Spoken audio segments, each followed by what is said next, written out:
Pensa naquela reunião de trabalho, ou, sei lá, até num almoço de família no domingo. O clima tá ótimo, todo mundo conversando, dando risada, até que de repente alguém resolve dar uma opinião um pouco mais contundente. Nossa, ou discordar de quem tá dominando a conversa, né? Exatamente. Aí o ambiente simplesmente congela. Fica aquela tensão que, cara, dá pra cortar com uma faca.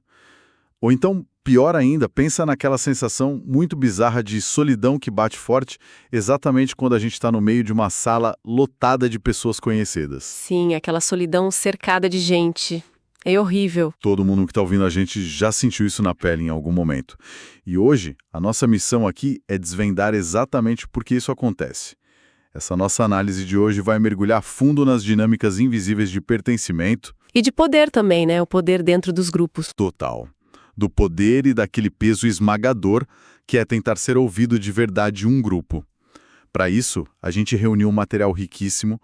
Nossas fontes de hoje cruzam biologia evolutiva, sociologia, psicologia. Uma mistura muito boa. Sensacional. Tudo isso para tentar responder a uma pergunta central. Por que fazer parte de um grupo, tipo, estar ali fisicamente presente, não garante de forma alguma que a pessoa se sinta pertencendo àquilo? É a grande questão. E para entender essa tensão na sala de reuniões de hoje, a gente não pode simplesmente olhar para as empresas modernas. A gente tem que voltar, tipo, uns bons milhares de anos. Com certeza. A gente tem que ir direto para as fogueiras das cavernas. Então, já me explica isso, porque eu tô muito curioso. Olha, o que é fascinante aqui é que o cérebro humano não foi programado para ser feliz num escritório com ar-condicionado. Ele foi programado para não morrer na savana. Sobrevivência pura. Sobrevivência pura. Ao longo de milênios de evolução, o nosso sistema nervoso aprendeu uma regra de ouro, que é: pertencer a um grupo aumenta drasticamente as suas chances de continuar respirando. Porque sozinho você vira almoço, né? Exato. Durante milhares de anos, ser expulso do coletivo, daquela tribo sentada em volta da fogueira, significava fome, significava ficar totalmente vulnerável a predadores. Na prática, o isolamento era uma sentença de morte. Caramba. Então, quando a gente olha para uma pessoa ganhando destaque hoje, ganhando o que a gente chama de legitimidade num grupo, sabe aquela pessoa que fala e todo mundo para ouvir? Sei, o líder natural da parada. Isso, ela está instintivamente garantindo o lugar dela no centro da tribo. O centro protege. Mas aí entra um paradoxo evolutivo fortíssimo. Certo, vamos desempacotar isso então. É um paradoxo, porque ao mesmo tempo que estar no centro protege, o destaque também transforma a pessoa num alvo, né? Totalmente. É muito louco de pensar. A pessoa quer o reconhecimento para não ser abandonada, mas ela tem um pavor do isolamento que tentar aparecer muito pode gerar. Se ela errar, ela é punida. É o medo de ser expulsa por ter incomodado. É como se nosso corpo possuísse tipo um alarme de incêndio completamente desatualizado para o mundo de hoje.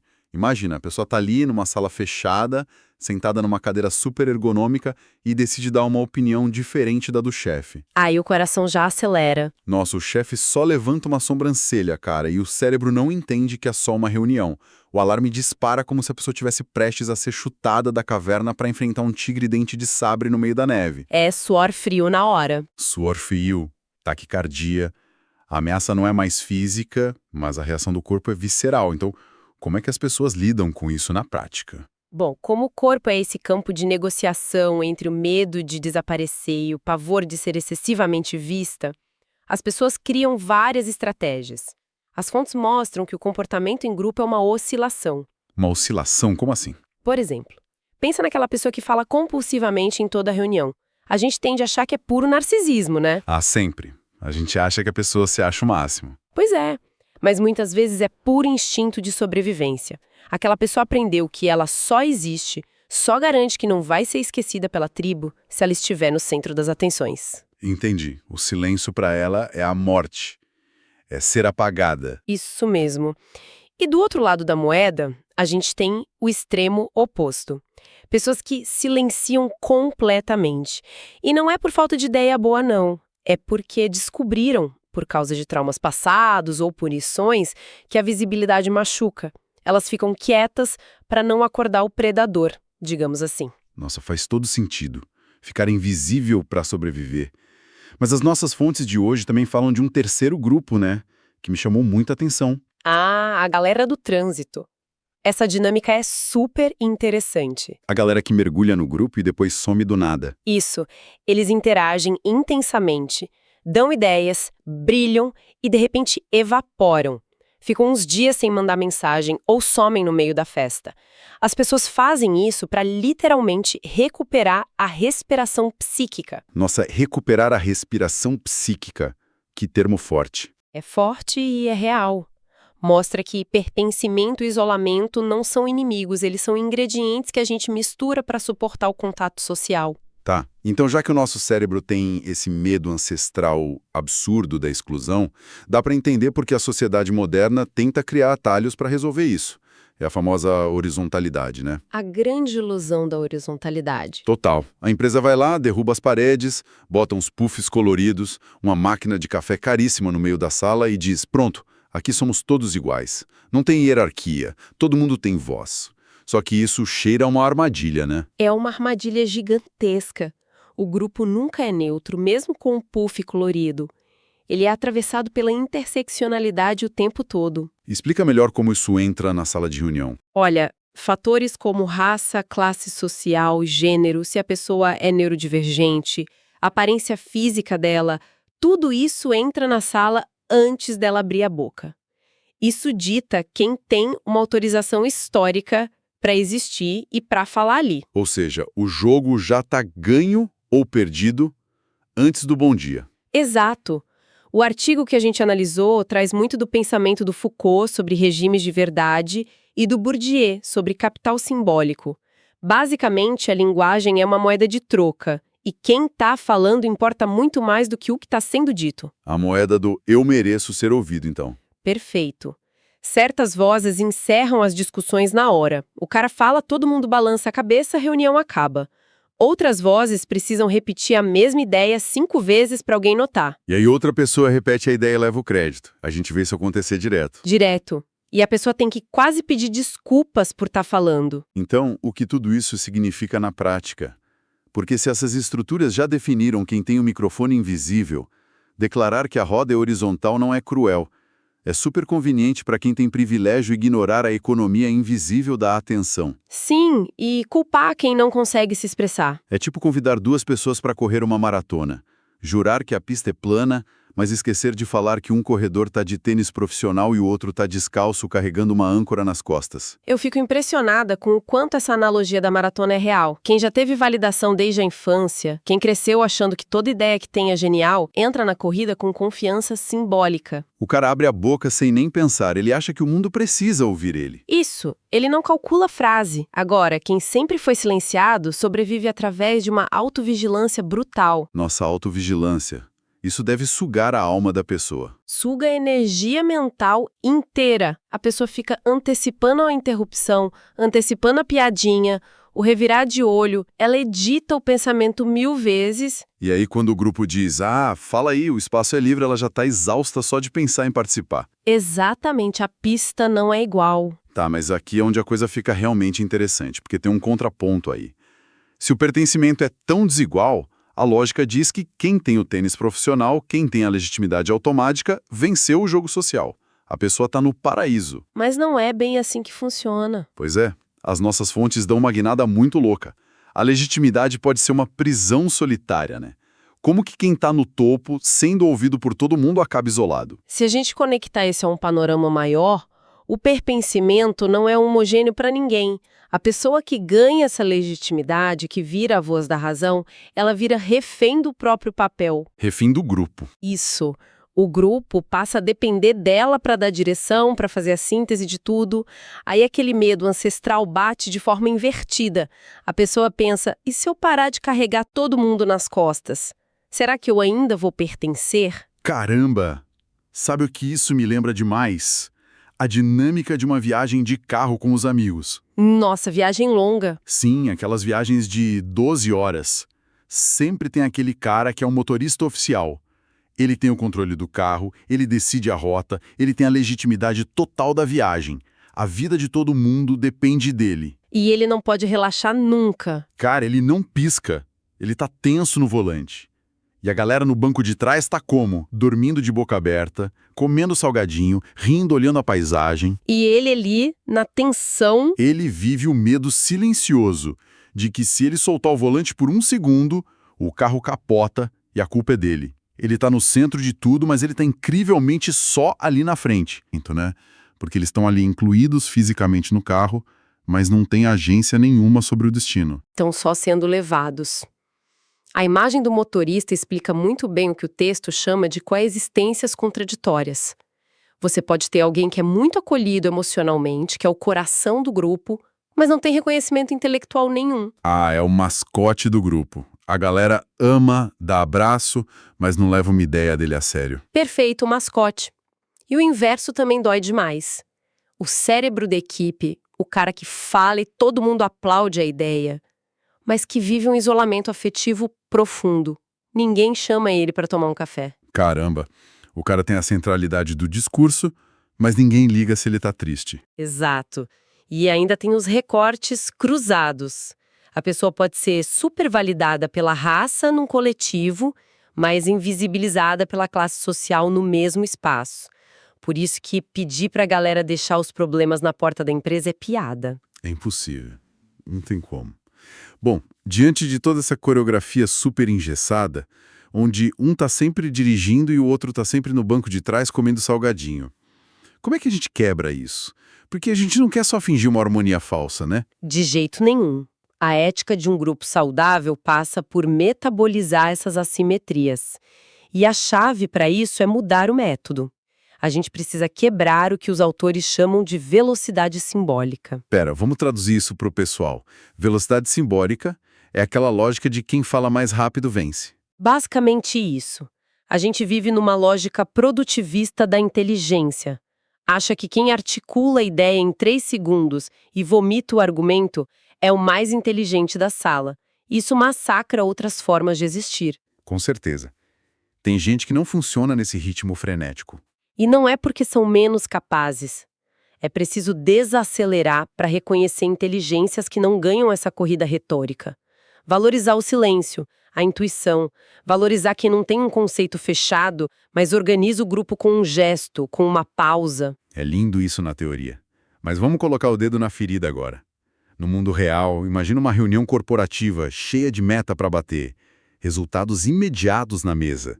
Como é que a gente sustenta essa quebra de velocidade, essa pausa, sem ser engolido pela máquina da produtividade? É o grande desafio.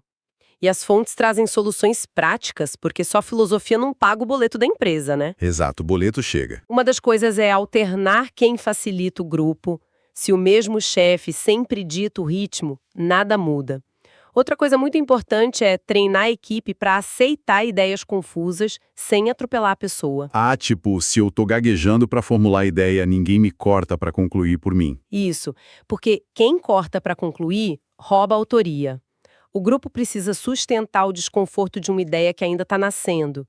E se a gente sair do escritório e for para os amigos ou coletivos, a mudança é mais física ainda. Que tipo de mudança? Incluir atividades como cozinhar junto, caminhar lado a lado é incrível, porque quebra a obrigatoriedade do contato visual. Tira muito a ansiedade de quem tem medo de se expor. Genial. Quando você tá picando cebola junto com o chefe, a hierarquia muda completamente, né? Rápido sempre vai esmagar os outros. A maturidade do grupo está em nomear essas oscilações sem virar um tribunal moral cheio de dedo na cara. Cara, é uma mudança de perspectiva muito profunda. E o que fica muito claro para mim nessa nossa jornada toda hoje é que o pertencimento não é um troféu que você ganha e põe na prateleira. Não é uma linha de chegada. Ele é uma maré. Totalmente, é fluido. É muito fluido. Vão ter dias que a pessoa vai precisar de espaço, vai ter que pegar o microfone, e vão ter dias em que ela, o eterno motorista do nosso carro, vai precisar soltar o volante e desaparecer um pouco para escutar o próprio corpo, né? Se a gente não conversar sobre essas marés, a relação endurece e quebra. Com certeza, a gente tem que usar essa análise hoje como uma nova lente. Quando quem está ouvindo a gente estiver num jantar ou numa reunião, observa quem ganha validação só por limpar a garganta. E quem já desistiu de falar depois de ser interrompido 3 vezes. Exatamente. Observa quem está só ali atuando como termômetro emocional, traduzindo o clima para evitar que tudo exploda. A gente precisa enxergar essa economia invisível para não ser esmagado por ela. E para fechar o nosso mergulho de hoje com um último pensamento, e esse é para levar pro travesseiro, hein? A gente passou esse tempo todo falando sobre presença física, sobre o corpo na sala, a fogueira, cozinhar junto para desacelerar. Mas e o mundo digital? Ah, essa é a provocação perfeita. Porque se a velocidade simbólica presencial já deixa a gente exausto, o que acontece com o nosso pertencimento nas redes sociais? A internet exige resposta instantânea, não tem silêncio físico. É tudo performático e só texto e vídeo rápido. O algoritmo não perdoa a pausa, né? Se você pausar, você some. Exato.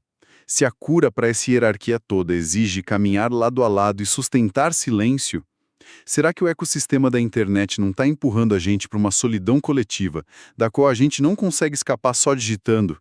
A gente acha que está hiperconectado, mas talvez esteja mais isolado que o motorista tenso na madrugada. É uma reflexão pesada para ecoar depois que o áudio terminar. Bom, a gente vai ficando por aqui. Pensem sobre as marés de vocês. Até a próxima. Tchau, pessoal. Até mais. Olá, boas-vindas a esta nossa nova análise. Hoje, a gente vai mergulhar a fundo no livro de regras invisível que dita como nós, seres humanos, interagimos nos espaços coletivos. Sabe aquele constrangimento, aquela dinâmica super oculta que rola quase que por instinto sempre que a gente se junta em grupo? Pois é, entender a mecânica por trás de tudo isso é algo que literalmente muda a nossa forma de enxergar as nossas próprias relações. Ok, vamos mergulhar nisso. Bora dar uma olhada rápida no nosso roteiro. A gente vai começar com o número 1, o paradoxo do pertencimento. Passando pelo 2, a economia invisível da atenção. E o 3, o peso do capital simbólico. Depois vamos explorar as inteligências não verbais. E para fechar, quebrando a coreografia fixa. É uma jornada fantástica que vai da biologia evolutiva puramente ancestral até a ética prática dos grupos modernos. Certo? Começando pela seção 1, o paradoxo do pertencimento ou a sobrevivência evolutiva em grupos. Aquele desconforto físico palpável, aquele frio na barriga clássico antes de abrir a boca no meio de muita gente, não é só timidez não, é um instinto evolutivo claríssimo. Para os nossos ancestrais, pertencer ao grupo era sinônimo absoluto de sobrevivência. Ser expulso não era só ficar chateado ou sozinho. Significava fome, vulnerabilidade ao extremo e, basicamente, a morte. Isso ilustra brilhantemente o paradoxo primitivo com o qual a gente lida todo santo dia. Por um lado, claro, a gente tem um desejo super profundo de ser reconhecido, de mostrar nossa potência e se destacar. Mas exatamente na mesma hora em que você começa a ganhar o palco, o cérebro apita. Opa, cuidado, a diferença é uma ameaça. O destaque pode gerar isolamento. A gente anseia por ser visto, mas carrega um pavor ancestral de ser deixado para trás. É exatamente essa tensão que faz com que a dinâmica de qualquer grupo seja uma loucura de complexa. A gente fica numa verdadeira gangorra, um movimento constante entre ocupar o centro do palco, naquele pico de confiança, e logo em seguida dar um passinho para trás para recuperar o fôlego, sabe, dar aquela respirada psíquica. Numa sala de aula ou reunião de trabalho, o que a gente está presenciando é um corpo coletivo negociando esse equilíbrio frágil, como não desaparecer, mas também não chamar a atenção demais para si. O que nos leva à seção 2. A economia invisível da atenção, interseccionalidade e a autorização para existir.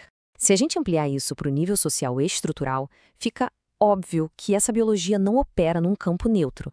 Ninguém entra numa sala carregando a mesma bagagem, né? A autorização prévia para existir e falar varia absurdamente, criando uma verdadeira economia invisível da atenção.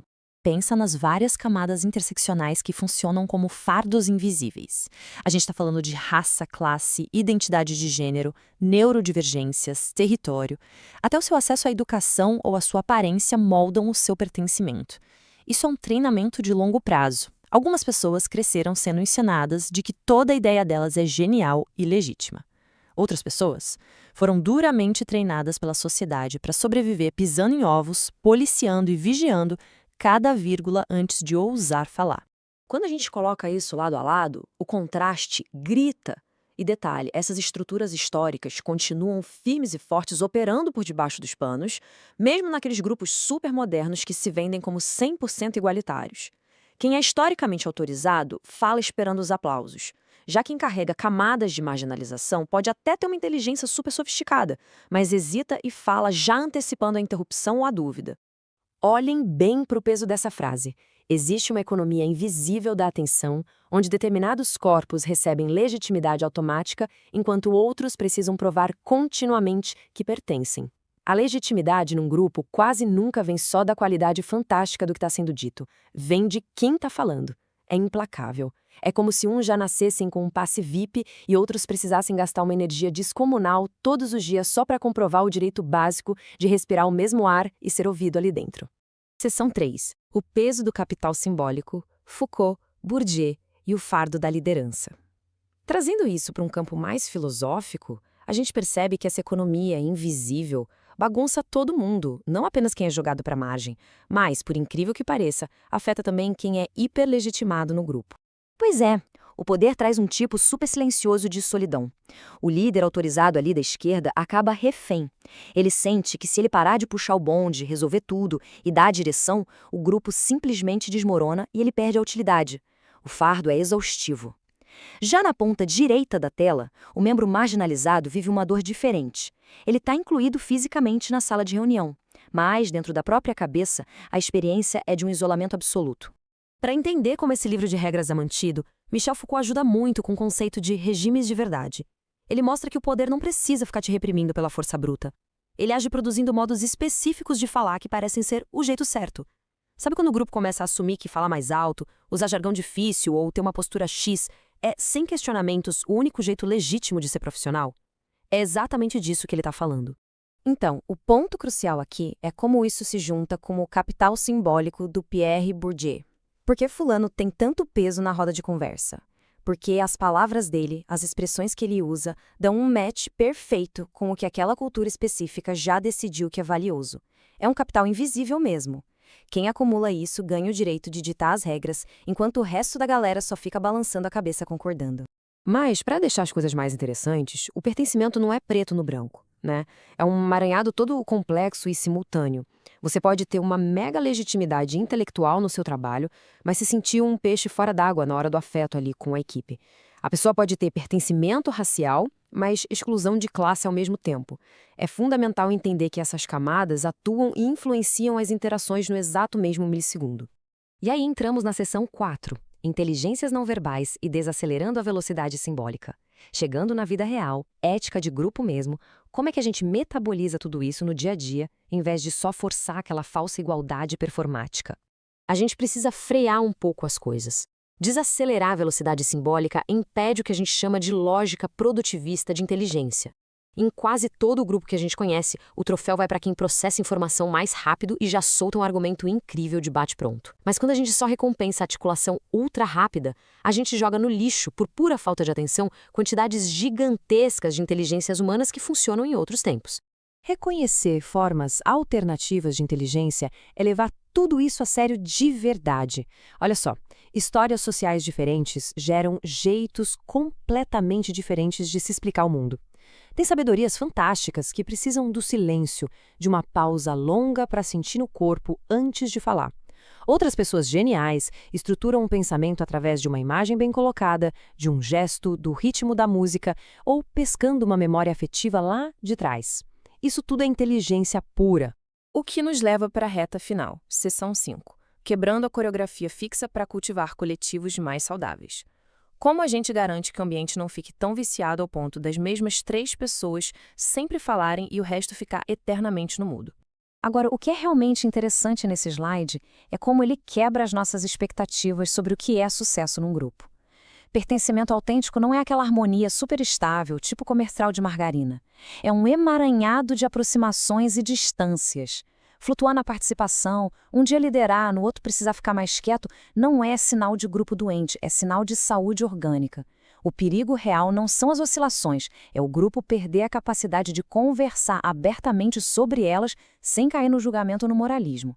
Para colocar a mão na massa e quebrar a coreografia fixa, alguns passos são essenciais. Primeiro, rodízio na liderança. Todo mundo tem que ter a chance de facilitar. Segundo, precisamos ter estômago para sustentar uns minutinhos de confusão criativa sem correr para achar a resposta perfeita na hora. Terceiro, abraçar linguagens menos engessadas. E quarto, que é genial, compartilhem ações físicas. Vão fazer um café juntos, caminhar, desenhar um quadro branco. Não há nada como dividir uma tarefa mecânica para fazer a energia circular, de verdade. Muito melhor que horas e horas de debate engravatado. E para fechar essa nossa análise com chave de ouro, eu deixo vocês com essa provocação. O nível de maturidade de uma comunidade dita se ela vai durar a longo prazo ou não. Levando em conta esses medos biológicos e todos os privilégios invisíveis, fica a grande questão. O seu grupo realmente permite que várias formas de existir e de falar convivam na mesma roda, de mãos dadas? Ou será que, lá no fundo, ele exige que uma boa parte da galera silencie e desapareça, apenas para que as vozes de sempre continuem confortáveis e não se sintam ameaçadas? Pensem nisso com carinho. É uma reflexão vital para quem quer construir espaços verdadeiramente saudáveis. Até a próxima!